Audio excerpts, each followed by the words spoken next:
Welcome to Black History with Mr. Dodson. Today, we'll be learning about Seneca Village. What is now Central Park's perimeter from West 82nd to West 89th Street was the site of Seneca Village, a community of predominantly African Americans. By 1855, the village consisted of approximately 225 residents, made up of roughly 2/3 African Americans, 1/3 Irish immigrants, and a small number of individuals of German descent. Despite its short history of only 32 years, Seneca Village was a tight-knit community that served as a stabilizing and empowering force in uncertain times. Beginning in 1825, when landowners in the area, John and Elizabeth Whitehead, subdivided their land and sold it as 200 lots, a 25-year-old African-American shoeshiner by the name of Andrew Williams bought the first 3 lots.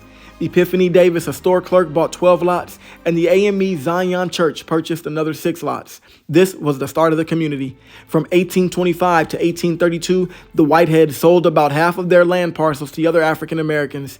By the early 1830s, there were approximately 10 homes in the village.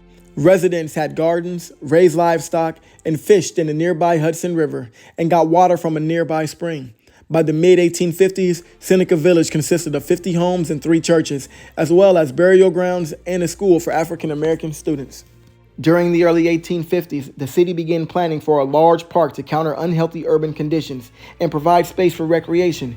In 1853, New York State enacted a law to set aside 775 acres of land in Manhattan to create the country's first major landscaped public park.